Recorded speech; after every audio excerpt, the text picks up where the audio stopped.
Hola amigos y amigas, muy buenas tardes tengan todos ustedes, o buenas tardes en España, buenas noches y buenos días acá en Puerto Vallarta, Jalisco, México. Mi nombre es el doctor Jesús Cabral Araiza y vale decir, si ustedes ven, esta medalla justamente es honoraria de mis buenos amigos de NextCat, esta asociación que me ha sorprendido gratamente desde hace algunos años, liderada por César y por Albert. Les mando un fuerte abrazo a todos los buenos amigos catalanes y en este día, bueno, queremos sumarnos a las festividades que tienen el honor de presidir también ustedes como Asociación NextCat allá en Cataluña, en Barcelona, y vamos a tener una entrevista de verdad con un personaje trascendente para la historia del turismo aquí en México y que también está trascendiendo a nivel internacional. Antes de presentarlo propiamente, voy a permitirme leer un breve currículum de su trayectoria para pasar precisamente a la entrevista.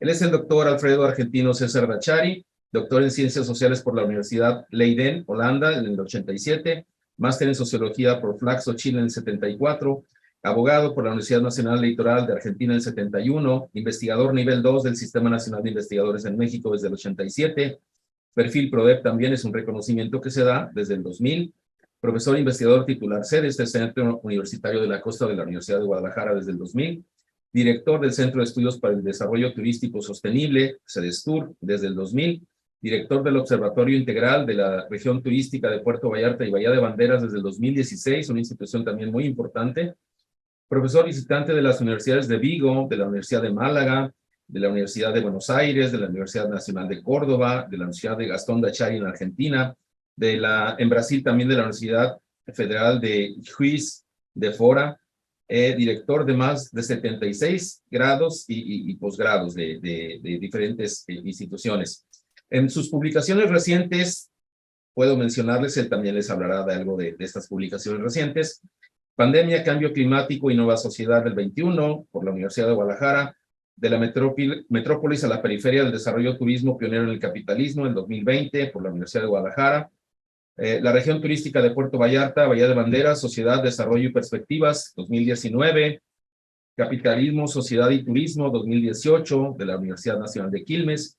Capitalismo, Sociedad y Turismo, del 17, de la Universidad de Guadalajara. Sostenibilidad y Turismo, del 2015.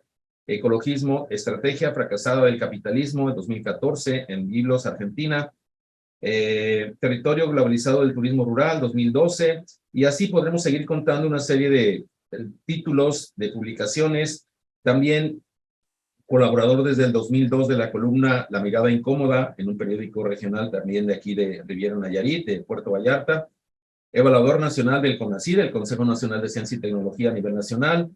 Miembro de comité de editoriales de revistas científicas en España, México, Brasil, Argentina, Colombia. Y desde el 2017, recibió la presea Vallarta Opina por parte de la editorial de Vallarta Opina, Milenio y la Orden Vanguardia al Mérito en la promoción de la calidad educativa en México, otorgada por la Confederación Mundial de Educación Privada, COMEP.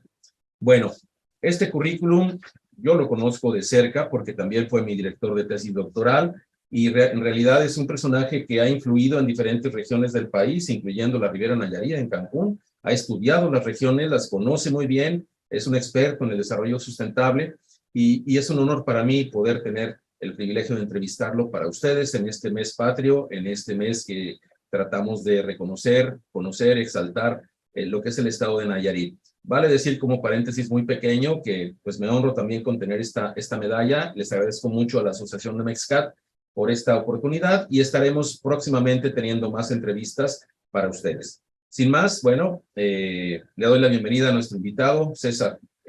¿Cómo estás? Muchas gracias. La verdad que es una buena oportunidad para cruzarnos con nuestros amigos catalanes de enfrente y más que todo volver al tema después de la pandemia, porque no podemos viajar y ahora hemos podido viajar y ahora ya en un mes, menos de un mes salimos a España, así que vamos a estar en Galicia fundamentalmente en la reunión de la MIT, que es la Asociación de Turismo de España. Y bueno, estamos acá listos para poder tratar de dar un poco de idea de lo que puede ser Nayarit, que es un estado casi desconocido, pero ahora que está en la etapa de ascenso. Sí, de hecho, normalmente cuando uno le pregunta a un europeo, a un extranjero, si conoce México, básicamente se refieren a la Riviera Maya o Cancún, excepcionalmente a la Ciudad de México, algún otro lugar. Pero México es mucho más grande, un poquito más grande que la Riviera Maya, y de eso justamente queremos hablar. Nayarit, ¿qué te representa? ¿Qué nos podrías decir primero, grosso modo, qué es Nayarit? Y por supuesto, la región turística de playa, que es quizás la más conocida, que la conocemos tradicionalmente como Nuevo Vallarta, pero bueno, hay también por ahí una intención, una iniciativa y ya se está empezando a renombrar como Nuevo Nayarit. Bueno, también de eso podríamos hablar, pero en general, primero vamos viendo qué es el Estado, qué representa el Estado para la región, para México, para el turismo. Bueno, Nayarit es uno de los estados, digamos, menos desarrollados del país. Pero fue cambiando a partir de los años 70. Era una capital tabacalera, una alta producción de caña de azúcar, de arroz, pero tenía muy poca infraestructura y su única importancia era de que pasaba por ahí el tren que iba al norte, un puerto muy importante, que es el puerto de San Blas. Recuerdo cuando estuve en Canarias, en el Museo de la Isla, de Gran Canaria, lo que me sorprendió fue que un mapa de la época posterior a Colón, pero no muchos años antes, ubicaba como único mapa el puerto de México, el puerto de San Luis. Entonces, ese me dejó muy, pero pregunté y dice, tenía que haber sido muy importante para que apareciera ahí, pero bueno, no, es quizás la parte menos conocida y más historia que hay de este lugar. En realidad, Nayarit formaba parte de la Nueva Galicia, que es Jalisco, y durante mucho tiempo estuvo anexada hasta que se separó el séptimo cantón, etcétera, y empezó a tomar independencia. Pero la historia moderna comienza en los 70. En los 70, por más que a veces los académicos somos un poco duros con los estados, con los gobiernos, tenemos que reconocer de que pese a las diferencias de partidos políticos y demás, de los 70 a hoy, el país ha hecho una cosa excepcional. Tenía 1.150 kilómetros de costa, en los cuales el 5% estaba ocupado. Hoy en día estamos aproximadamente en el 55, camino al 60%. O sea, un proceso único. Y eso me recuerda que en 1943 el presidente Franklin Delano Roosevelt le mandó una carta a todos los presidentes y le dijo, por favor, pueblen las costas porque entramos en una guerra y los japoneses tienen capacidad bélica para llegar hasta las costas del Pacífico. No hubo grandes eventos negativos, pero en el Caribe fue brutal la pérdida de barcos que hubo por parte de los submarinos alemanes. O sea que no era tan en broma lo que planteaba el presidente. Nayarit, en los 70 empieza un cambio que nosotros le llamamos una transición. Es un estado que definió una transición de ser una economía primaria a una economía terciaria. Un caso no muy normal que se dé, pero porque lo decidió el Estado. En esos momentos, México abre el primer gran SIC, que es Cancún. En esos momentos se plantea Los Cabos, después se plantean 3 SIC más, hasta formar los 5 SIC, que son centros íntegramente planeados. Y ninguno en Nayarit. Pero ojo, había uno que habían hecho y no le habían dado, era hijo natural, que se llamaba Guayabito, que en el año 74 fue creado, muy bonito y hoy en día es un centro importantísimo de turismo. La única diferencia es que es básicamente de turismo mexicano, Sí. Porque está muy sobre la ruta, entonces la gente quiere ir ahí, no venirse a las grandes ciudades como sería el caso de Puerto Vallarta. Ahí empieza la historia del turismo en Nayarit. El presidente Luis Echeverría Álvarez hizo una serie de cosas importantes. La primera, en un pueblo que se llama San Francisco, San Pancho, que ya está en el actual municipio de Bahía de Bandera, pero en esa época estaba dentro de Compostela, creó la Universidad del Tercer Mundo y las fábricas del pueblo, y empezó a lugares totalmente aislados a integrarlos. En 1950 no había caminos sobre la costa del Pacífico. había pequeños pedacitos. El único lugar integrado era Manzanillo, que era la capital portuaria de Colima, que estaba unido por tren a México y a la carretera, al tren que va hacia el norte también, pero no había, y después Acapulco, mucho más al sur. Pero Nayarit empezó con eso, se creó el primer hotel Equidal en Bucerías, se creó un barrio turístico que se llama Guanacaste, también en Bucería, y empezó realmente a despertar del turismo. Pero para eso, un grupo de inversionistas externos, vinculados a la Secretaría de Turismo, decidieron hacer un plan que se llama Nuevo Vallarta. Ese plan demoró como 10 años porque costaba mucho dinero y se crea el primer fraccionamiento náutico de México, que es un modelo. Acuérdense que gran parte de los expertos mexicanos fueron a España y vieron los modelos de marina, los modelos de puertos náuticos y demás, porque no había acá experiencia, acá no ha habido realmente experiencia. Toda la experiencia náutica empieza después de los 80, justamente de las últimas fue Cancún, porque se resistía a eso, y ahora ya, al final vamos a ver que lo náutico se está transformando en una cosa fundamental.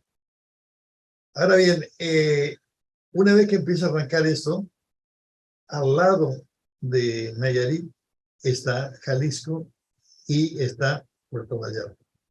Puerto Vallarta se hace un lugar importantísimo por dos razones. No había camino. Hicieron un aeropuerto. Parece mentira, pues, digamos, en el siglo XX, que no había camino. Yo dirigí una tesis de estudiantes que hicieron Sayulita y todos esos pueblos. Y decían, ¿y ustedes no trabajaban antes? No, no era que no trabajaban.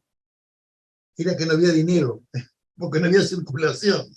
Entonces, pescábamos, cazábamos, acumulábamos, llegaba un barco y le damos caguama, le damos aceite de coco, le damos esto, y nos daban ron y lo que sea, y ahí vivían. Pero eso hasta los años 60, 1916, no creer. Entonces, realmente estaba totalmente atrasado. Para eso tendría que hacer una pequeña aclaración, que Nayarit tiene características muy particulares. Tiene más o menos unos 120 kilómetros de costa desde el límite sur de Bahía de Bandera hasta San Blas. Y después tiene el mayor humedal de México. Dentro del mayor humedal está la playa más grande de México, que tiene 80 kilómetros. Y es una zona que está alterada, pero no tanto, pero todavía está un poco alejada del turismo, hasta el otro extremo, que es el límite con el estado de Sinaloa, donde empieza un proyecto que se llama Playa Espíritu Santo, que es un proyecto de Fonatur. Como ven, esto fue una cosa muy lenta, muy despacio, no había camino.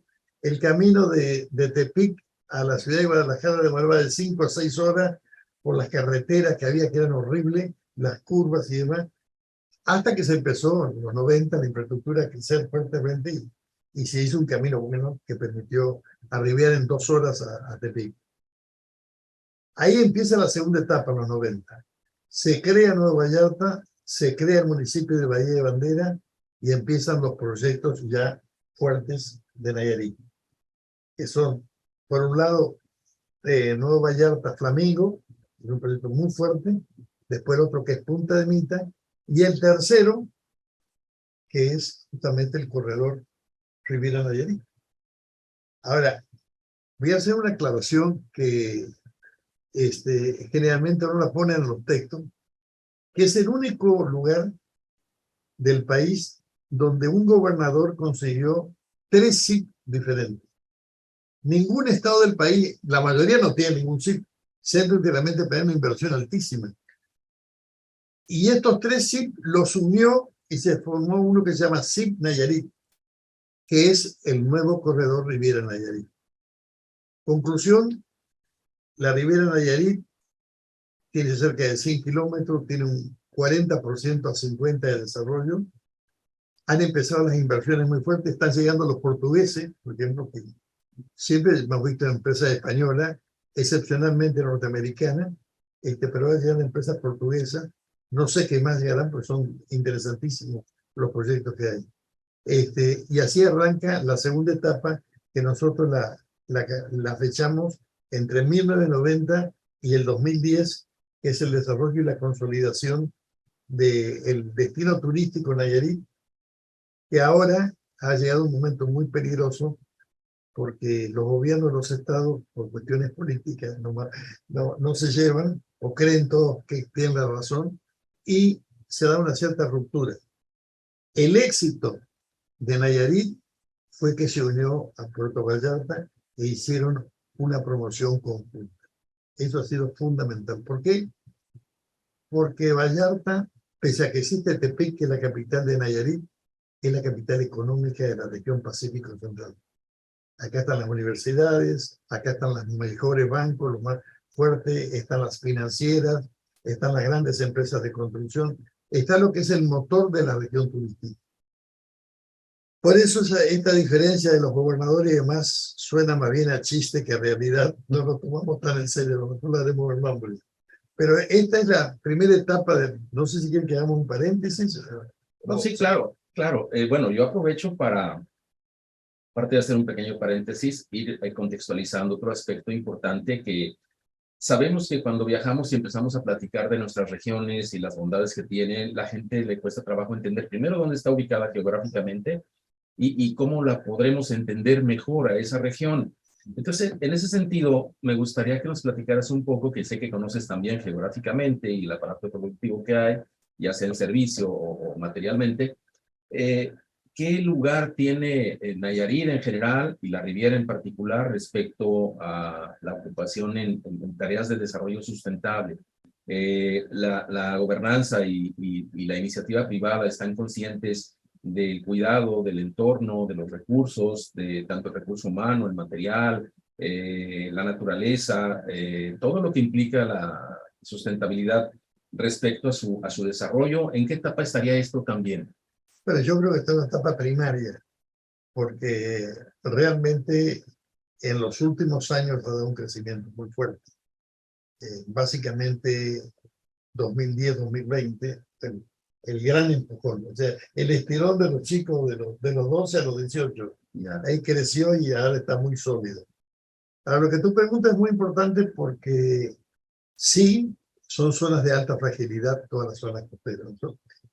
La Bahía de Bandera tiene un problema muy serio, y el municipio también, que es la posibilidad de carencias de agua. En este momento se aprobó un proyecto muy importante, que es un acueducto que arranca en el río Ameca, que separa a Nayarit de Jalisco, y va a atravesar todo el municipio y va a repartir agua, porque va a extraer 1000 litros por segundo. Para poder abastecer la zona. Porque de toda la zona, por ejemplo, tenemos un sitio, en la playa es todo lo que es Nuevo Vallarta, después viene la Cruz de Guanacaste, y después ya empiezan las playas más bien privadas, hasta llegar a Punta de Mita, que es un centro de turismo de 7 diamantes, que es el más caro de todos. Enfrente hay otros más caros, está el Four Seasons, está el San Regis, bueno, esto es un modelo de alto nivel de desarrollo de 7 diamantes. Luego viene un SIC que se llama Líquido, pero no tiene agua. Pero tiene una planta maravillosa, no sé dónde la compraron, de producción de agua, que es muy costosa y se maneja energía eléctrica. Tampoco la energía eléctrica sobra. Ustedes saben de que en el mundo la energía eléctrica cada vez se pone más cara. Y de ahí en adelante, los poblados turísticos que hay, que viene Higuera Blanca, después viene Sayulita, San Pancho, lo de Marcos, hasta llegar a Guayabito, tienen serios problemas de agua que se están tratando de solucionar a través de él. Ese es un problema muy serio. Y el otro problema que ha habido es el problema de las aguas negras, que ha sido difícil de manejar hasta que se inauguró una planta nueva en la cual están todos prendidos, salvo un pueblo que se negó porque las autoridades municipales, por esas cosas raras que hay, se manejan como por una especie de comité del pueblo, no querían vincularse, pero ya les están obligando, porque si no, no les van a dar el certificado de que tienen de sustentabilidad y los turistas no van a ir. Es muy simple.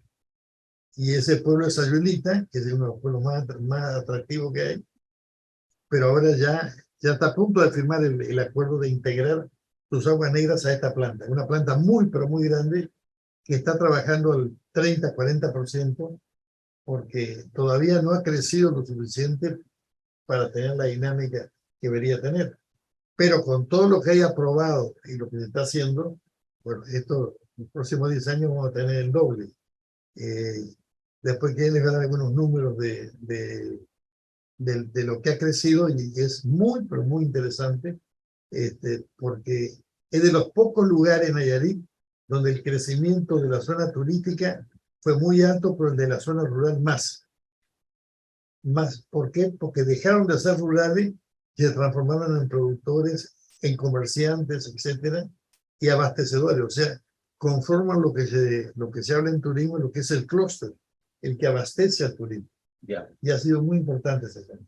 En ese sentido, también quisiera hacerte una pregunta, doctor César. Este crecimiento, y hablando, amarrándolo con el tema de la sostenibilidad, implica que las zonas rurales, como dices, han crecido. Obviamente las zonas turísticas también, y la cantidad de turismo que llega también. ¿Qué pronóstico tú ves de crecimiento en sí sostenible para el Estado, para las zonas turísticas, y qué factibilidad de servicios al 100% para la población nacional? Porque el turista que llega, bueno, llega y se va, es inevitable eso. Algunos propiamente se le llama turismo de segunda vivienda, porque compran y se vienen 6 meses aquí, 6 meses en su lugar de origen. Normalmente huyen del invierno, porque aquí, bueno, hace calorcito, pero nada que se compare con un clima de frío. Entonces, ¿qué pronóstico se ve para alguien que quiera venirse a vivir o pensar en venirse a radicar al estado de Nayarit? En general, Nayarit tiene una costa muy ancha. Sí. Muy ancha. Entonces, a diferencia de Puerto Vallarta, que no tiene más tierra. Ese es un problema serio. Sí. Por eso crece más fuerte. Es muy ancho, y yo le diría, por ejemplo, la parte de Bahía de Bandera, estaríamos hablando que la zona para construir casa y demás es más o menos como de 30 kilómetros de ancho. Es muy ancho. Después vienen, en el caso de Bahía de Bandera, hay un valle de 7.000 hectáreas bajo riego, que ese no se puede tocar. No se puede tocar para hacer casa. Pero eso es un abastecedor. Y después la otra zona es muy ancha también, de nuevo. Y después acuérdense de que Nayarit, como la mayoría de los estados del Pacífico, están atravesados de norte a sur por la Sierra Madre. Entonces es una especie de freno. Entonces tenemos la zona costera, que acá es muy ancha. Después viene la zona de la montaña, que son los 3 corredores de montaña importantes de la Sierra Madre. Y después viene una zona como de meseta, donde ya se llaman los valles centrales, en el cual está Guadalajara y demás. O sea que hay una expansión muy grande.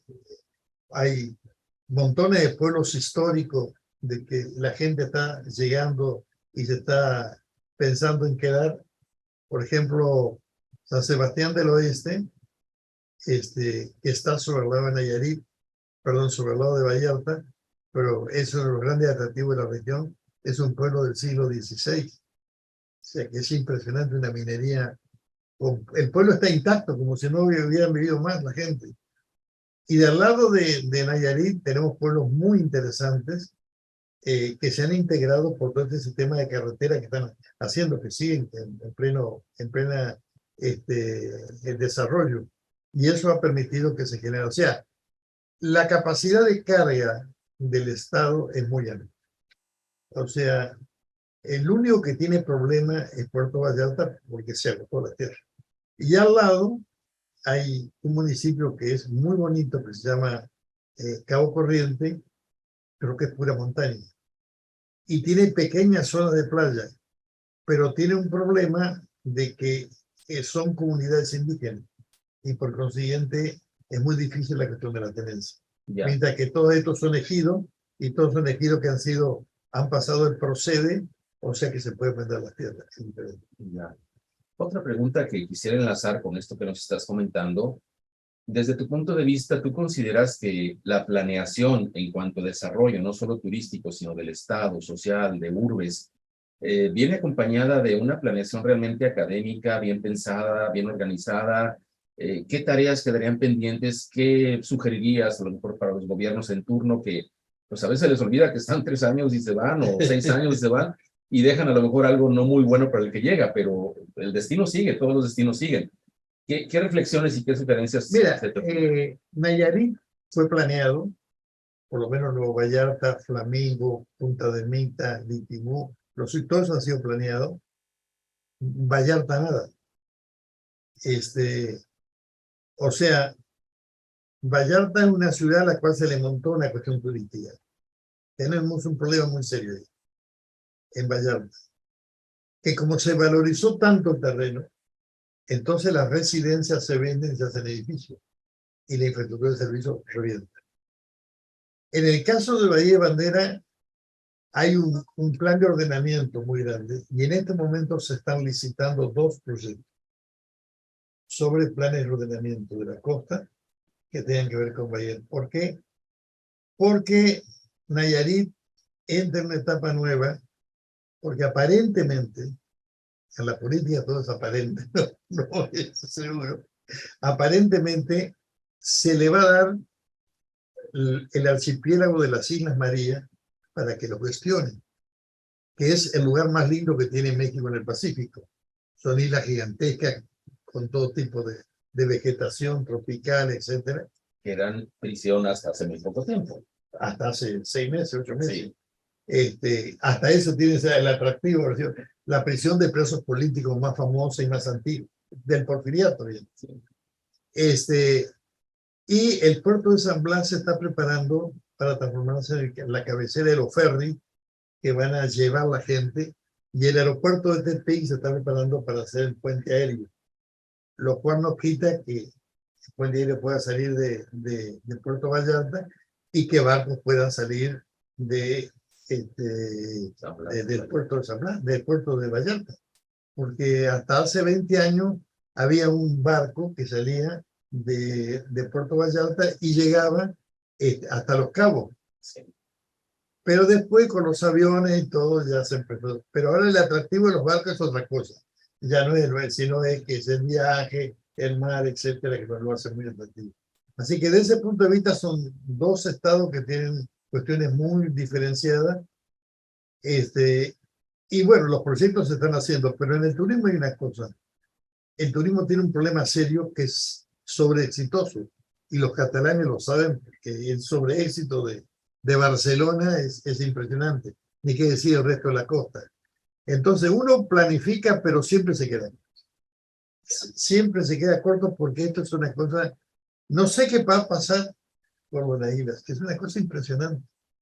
Pues eso es casi como anexarle, imagínense ustedes desde España, un archipiélago como el que tienen enfrente, anexarle esto a un lugar así.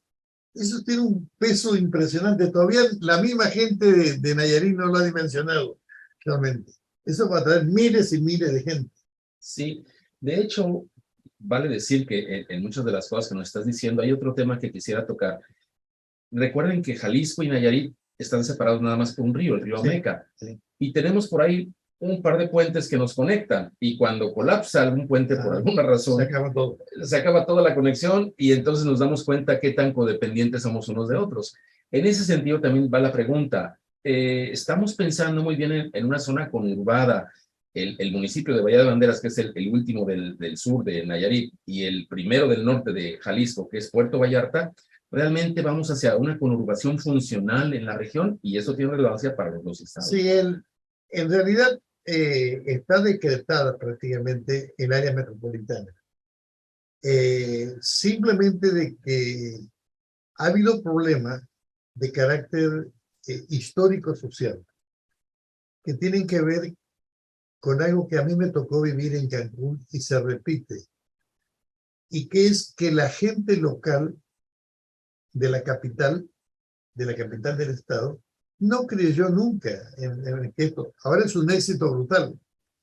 Ahora tenemos el hotel más grande de América, con 7.000 cuartos, 7 diamantes, que es Vidanta, que tiene 3 grandes parques de diversiones. Uno de ellos es el Circo du Soleil, que yo no creo que lo pueda tener ningún sistema hotelero ni en Las Vegas. Es una cosa que son 400 hectáreas junto al mar. Tienes 4 campos de golf, tiene un teleférico gigantesco. Eso es una cosa monstruosa. Pero nunca pensaron de que eso iba a llegar. Y ahora ha llegado. Entonces el gobierno como está como asustado de que eso genere una especie de autonomismo. Pero yo creo que no va a pasar nada porque la gente viene a invertir y viene, lo que menos le interesa es la cuestión política. Pero han hecho ese movimiento y le han cambiado 2 nombres, como le han puesto nuevo a Nayarit, a Nueva Vallarta, y a Punta de Mita, Punta Nayarit. Pero no ha sido porque a nivel federal el turismo es una cuestión muy sensible. Y el gobierno sabe de que una queja de Estados Unidos se hace una bronca muy fuerte y sería un problema muy fuerte para el gobernador. Y el gobernador siempre están con mira de cualquier tipo de conflicto. Por eso yo creo de que eso no va a llegar a lejos, y en realidad se tienen que poner de acuerdo por muchas razones. La principal es porque la conectividad es la que le permite que ese corredor funcione en ambos lados. Porque hay una cosa, el futuro de México es, desde el punto de vista turístico, es gigantesco. Nosotros estamos en lo que se llama el Pacífico Central, que para nosotros, para los estudios que estamos haciendo, nace en el puerto de Manzanillo y termina en San Blas. Después viene el Pacífico Norte, que son 2.000 kilómetros de vuelta, porque entra la isla. Y está el lugar más atractivo, dicen, de América, que es el Mar de Cortés, por la belleza que tiene, la vida que tiene, que es una cosa maravillosa. Y aparte hay más de 400 islas, incluido la isla Tiburón, que es la capital de la etnia Seri. Entonces, bueno, hay lo que uno quiera, o sea, para que no, lo que uno quiera. Las grandes ruinas de los jesuitas, etcétera, los conventos de los dominicos, hay muchísimas cosas. Todo eso, hacia el sur viene Acapulco, que está muy castigado por los grandes problemas ambientales, y los otros sí, o sea que correrían un corredor sur hasta donde termina Oaxaca. Después viene el corredor interno del Mar Caribe y después acaba de crear la escalera náutica del Golfo de México. Entonces, todo va a estar integrado. Entonces, la vuelta al mar, que es un hecho histórico importantísimo, incluso la comisión jalisciense que se creó en 1950, el proyecto que creó se llama Proyecto de la Vuelta al Mar, que es volver al mar, y después la Cancillería también le puso el nombre del Proyecto de la Vuelta al Mar. Está haciendo una recuperación de esta parte que está aislada. Si nosotros vemos la demografía de México, el corazón de México son los valles centrales, que son donde la colonización fue más fuerte. Ahí estaban las grandes ciudades, está la capital, etcétera. Y las zonas costeras estaban aisladas. La única desarrollada de su época era Yucatán, porque Yucatán era autónomo. No le interesaba lo que pasaba en el país. Yucatán se vinculaba a Cuba, que en esa época es una colonia española, y tenía relaciones directas con Estados Unidos. Incluso la producción del Enequén se mandaba a Estados Unidos. Entonces, y también ahí viene otra pregunta interesante que quizás también inversionistas y público en general pueda llamar la atención. ¿Qué atractivo representa para un inversionista hoy en día el estado de Nayarit? ¿Es atractivo, es seguro, es rentable? ¿Y qué también representa para el turismo regular? ¿Qué sugerencias, qué recomendaciones o qué reflexiones les darías respecto a estos dos sectores sociales? Desde el punto de vista de seguridad, hay seguridad. A veces aparecen cosas de inseguridad vinculadas a la cuestión del narcotráfico, como todos sabemos, pero hay una cosa que se dice, que no debería repetirla, que dice, acá vieron la familia de los narcos, por eso no hay problema. Y es que posiblemente ellos están invirtiendo también en el turismo. Entonces, el turismo es una máquina de hacer dinero gigantesca. Entonces, hay bastante seguridad. Donde hay inseguros es en esas carreteras aisladas, ahí sí, porque ahí puede haber cultivos, entonces ahí generaría un problema. Ahora, en cuanto a las inversiones que el Estado avala son seguras. No hay ninguna inseguridad. Y si el Estado no la avala a través de Fonatur, que es el Fondo de Fomento al Turismo, tiene que ir a una notaría importante y ahí consultar todos los papeles si están en nombre. Porque el primero de todos, si son tierras ejidales, pasa por un proceso que se llama Procede. Es un proceso muy sencillo. Se juntan a todos los campesinos y dice, usted empieza acá y termina acá. No, pero tenía 1 metro más acá. Bueno, ya no lo va a tener. Y así, o sea, todos se ponen de acuerdo y se traza un nuevo mapa con todas las superposiciones limpiadas y se inscribe. Entonces procede la inscripción del mapa y por consiguiente se les da un papel que es una autorización para poder vender la tierra. Así sí se puede vender. Bueno, pues yo creo que son reflexiones muy interesantes para que las personas, sobre todo que no nos conocen, que insisto, normalmente conocen los principales destinos turísticos del país, pero México es un poquito más grande, son muchos estados y muchas regiones en donde hay de todo un poco.